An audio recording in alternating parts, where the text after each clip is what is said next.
Hey everyone, in this tutorial we will be looking at the hands. We will start by looking at the proportions, briefly go over some anatomy, followed by how we can simplify the hands, and look at some styles before moving on to the assignments. The essence of this tutorial is to help you better understand how to learn to draw the hands, not get an anatomical understanding of them, which in my opinion is a lot more useful. Hand proportions. The back of the hand can be divided into two equal parts. One part for the palm and one part for the digits or the fingers. The palm on the front of the hand comes up slightly higher than the back, which is why we can see that side through our fingers from the back. As most of you are aware, our fingers are not perfectly straight. They show a slight curve from one side to the other. This sweeping curve can be found on each knuckle. All four fingers can be divided equally from the first knuckle of the palm to the second knuckle, and from the second knuckle to the tip of the finger. Anatomically speaking, this means that our proximal phalanges are almost equal in size to the intermediate and distal phalanges combined. Note that this is only true from the back. The palm on the inside of the hand comes up slightly higher, making the proximal phalanges appear shorter. Hand anatomy.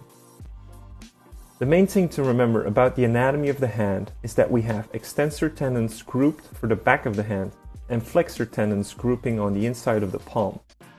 While the flexors are rarely visible on the surface, the extensors are quite visible for each finger and even the thumb. As I said before, below these tendons and muscles are the bones that make up the hand.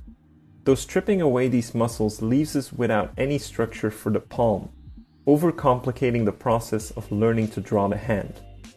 Just know this, we have metacarpal bones making up the entirety of the palm, and phalanges making up the fingers. All fingers have 3 phalanges which interlock to form the knuckles, and the thumb only has 2 phalanges. The muscle groups of the hand are plentiful and confusing for your studies. I prefer instead that you remember the graphic shapes making up the inside of the palm. A triangular shape for the muscle of the thumb, a tapering bean shape for the muscle of the pinky, and another elongated bean shape for the fatty part beneath the fingers. With these 3 simple graphic shapes, we can already suggest a variety of poses for the hands. Hand simplification. The most common and shortcut way of representing the hand is that of the shape of a mitten.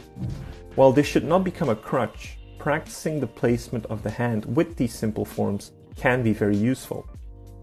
Another more advanced way might be to simplify each finger into 2 cylinders, tapering from the bottom to the tip. This method will require more perspective and structure knowledge, of course. When drawing any of these simplified forms, focus on getting your perspective and 3-dimensionality correct. Hand stylization. There are more ways to stylize a hand than there are books covering how to draw them. Nevertheless, I want to distinguish 2 ways of hand stylization. The first is the actual stylized method.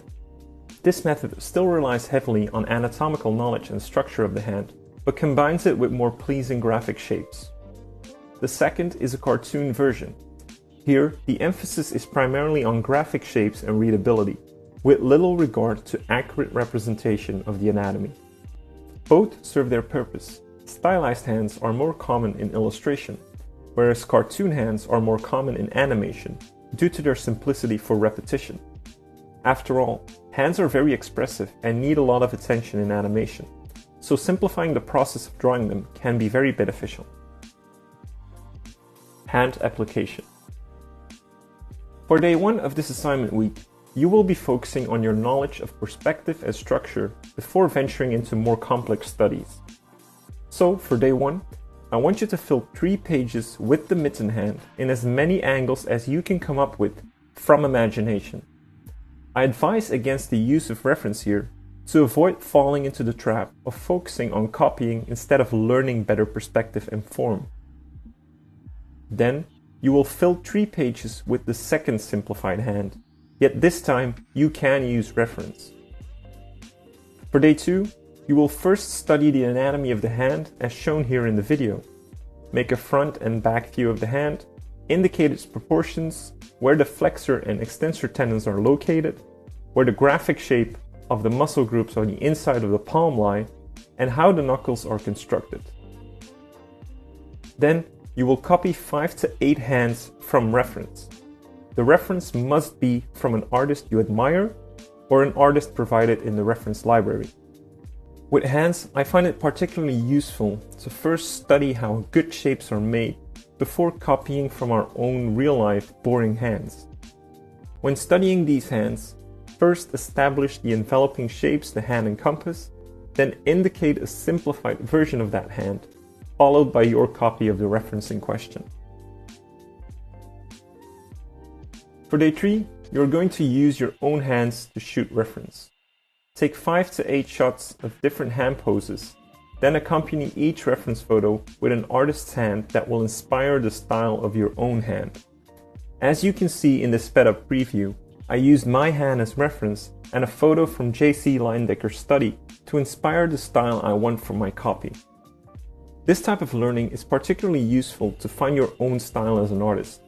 Not only are you practicing your visual library, you are also learning to idealize what you see on the reference and not just blindly copy it. We are not photographers. As Jeffrey Watts liked to say, as artists, we prefer to draw a little of what we see, a little of what we know, and a lot of what we want to see. Practicing this philosophy early on in your development is of great benefit. For this week, the hardcore section will look the same as the recreational section. However, I expect people that regularly do the hardcore section to finish the assignments completely. Then you can have a go at the bonus assignment. As a bonus, I included 2 extra assignments. The first is to paint the studies you made in day 2 in the style of the artist you copied from. If there's no painting done on the reference you picked for day 2, try to paint that hand in another artist's style you admire, or pick a hand from the reference library. And secondly, I want you to really test your knowledge by drawing as many hands as you can from imagination. Play around with proportions, shapes, and anatomy to come up with a variety of designs. Alright guys, that's it for this week. I hope you have a lot of fun doing these assignments. I had a lot of fun doing them myself. I learned a lot just setting up this program, and I hope you will too. I'll see you in the next video. Bye bye.